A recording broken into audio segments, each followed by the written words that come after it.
அஸ்ஸலாமு அலைக்கும் வரஹ்மத்துல்லாஹி வபரகாத்துஹு. நான் தினமும் 5 வேளை கரெக்டாக தொழுது துவா கேட்குறேன். ஆனால் என்னோட துவா கபூல் ஆக மாட்டேங்குது. அதனால் அந்த விஷயத்த அல்லாஹ் கிட்ட துவா கேட்குறதையே விட்டுட்டேன்னு சொல்கிறவங்களா நீங்கள்? அப்போது இந்த வீடியோ உங்களுக்காக தான். வீடியோவை ஸ்கிப் பண்ணாமல் ஃபுல்லாக பாருங்கள். இறை நேசர்களுக்கு இந்த துனியா வாழ்க்கை மிக பெரிய சோதனையாக இருக்கும்னு அல்லாஹ் கூறுகிறான்.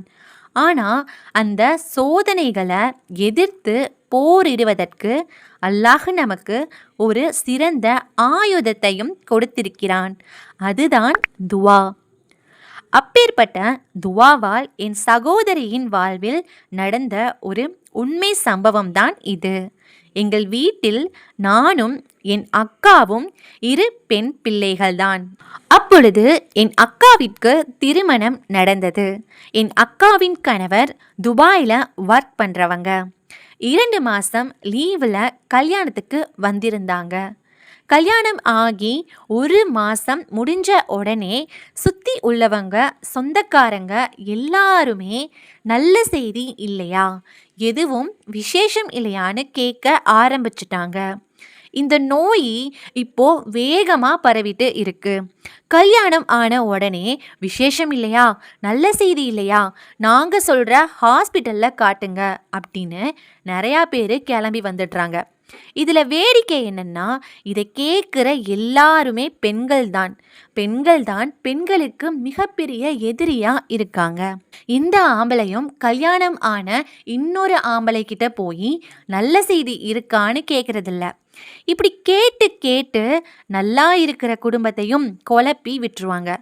2 மாதம் லீவு முடிஞ்சதும் அக்காவோட கணவர் ரிட்டர்ன் துபாய் கிளம்பிட்டாங்க. அதோட அந்த கேள்விக்கு கொஞ்ச நாள் எல்லாரும் ரெஸ்ட் விட்டுட்டாங்க. திரும்ப 1 இயர் லீவில் அகெயின் ஊருக்கு வந்தாங்க.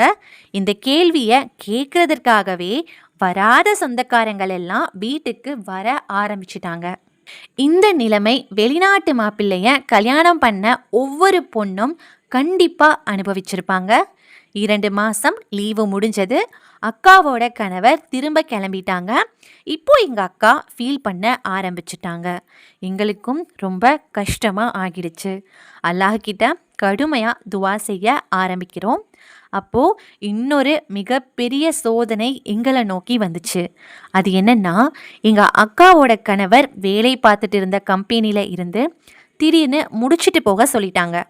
தலையில் இடி விழுந்த மாதிரி ஆகிடுச்சு. ஏன்னா மேரேஜ் ஆகி 1 வருஷம்தான் ஆகுது.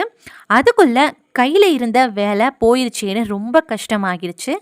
இருந்தும் அல்லாஹ் மேலே நம்பிக்கையை வச்சு மீண்டும் மீண்டும் துவா செய்கிறோம். அந்த நேரத்தில் எனக்கு ஒரு கனவு வருது. அந்த கனவில் நான் ஒரு பெண் குழந்தைய தூக்கி வச்சு விளையாடுற மாதிரி ஒரு கனவு வருது. அல்லாஹ் சொல்கிறான், கெட்ட கனவு சைத்தானிடமிருந்து வருது, அதை யார்ட்டையும் வெளியில் சொல்லக்கூடாதுன்னு சொல்லியிருக்கான். ஆனால் நல்ல கனவு அல்லாஹுவிடம் இருந்து தான் வருது. நான் எங்கள் அம்மா கிட்ட போய் இந்த விஷயத்த சொன்னேன். அன்னைக்கு இரவு நேரத்தில் எங்கள் அக்கா எங்கள் வீட்டுக்கு வந்து நான் ப்ரெக்னெண்ட்டாக இருக்கேன்னு சொல்லிச்சு. நானும் என்னோட கனவை சொன்னேன். உடனே எங்கள் அக்கா, எனக்கு பொண்ணு பிறந்தா அப்படியே ஒன்றை மாதிரியே இருக்கணும்னு சொன்னாங்க. நாட்கள் அப்படியே ஓடிச்சு. குழந்தை பிறக்கிற தேதியும் நெருங்கிருச்சு. நான் எல்லா தொழுகையிலையும் ஃபர்லு மட்டும்தான் தொழுதுட்டு இருந்தேன். ஆனால் அந்த வருஷம் ரமலான் மாதத்தில் என் மனசில் மிகப்பெரிய மாற்றம். எல்லா தொழுகையையும் முழுசாக தொழுக ஆரம்பித்தேன்.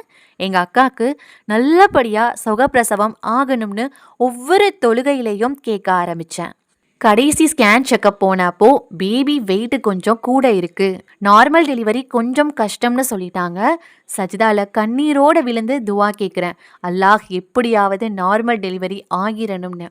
ஹாஸ்பிட்டலில் அக்காவை அட்மிட் பண்ணிட்டாங்க. சரியாக 8 மணிக்கு புள்ள பிறந்துருச்சு. அல்ஹம்துலில்லாஹ், நார்மல் டெலிவரி. பிறந்தது என்ன பிள்ளை தெரியுமா? பொம்பளை பிள்ளை. மாஷா அல்லாஹ். அப்படியே எனக்கு அல்லாஹ்வோட அற்புதத்தை நினச்சி புல் அரிச்சிருச்சு. இந்த உலகத்தில் அனுபவிக்கிற மிகப்பெரிய சந்தோஷங்களில் ஒன்று நம்ம கேட்குற துவாவை அல்லாஹ் நம்ம கையில் கொடுக்கறது தான். இதில் இன்னும் 2 ஆச்சரியம் நடந்தது. என் அக்காவோட பேபியை பார்த்த எல்லாருமே என்ன சொன்னாங்க தெரியுமா? அப்படியே அவங்க சித்தி மாதிரியே இருக்குன்னு சொன்னாங்க. இன்னொன்று என்னென்னா, பேபி பிறந்த 1 வீக்லேயே எங்கள் அக்கா கணவருக்கு முன்னே இருந்த கம்பெனியை விட நல்ல கம்பெனிலேருந்து கால் பண்ணி வேலைக்கு கூப்பிட்டாங்க. இதை நாங்கள் எதிர்பார்க்கவே இல்லை. இதன் மூலமாக என் வாழ்க்கையில் ஒன்றே ஒன்றை உணர்ந்துக்கிட்டேன். சபர், அதாவது பொறுமை. ஒவ்வொரு சோதனையிலையும் பொறுமையாக இருந்தோம்னா அதோட பலன் நமக்கு ரெட்டிப்பாக கிடைக்கும். அதனால் இஸ்லாமிய சகோதர சகோதரிகளே, துவாவை மட்டும் கைவிட்றாதீங்க. எனக்கு திருமணம் ஆகி நான் ப்ரெக்னென்ட் ஆனப்போ ஒரு கனவு கண்டேன். அந்த கனவு அப்படியே நடந்தது. இந்த மாதிரி உங்களுக்கும் அல்லாஹ் கனவுல காமிச்சதை உண்மையாக நிஜத்தில் நடத்தி தந்திருக்கானா? அப்படி நடந்திருந்தா மறக்காமல் கமெண்ட் பண்ணுங்கள். அஸ்ஸலாமு அலைக்கும் வரஹ்மத்துல்லாஹி வபரகாத்துஹு.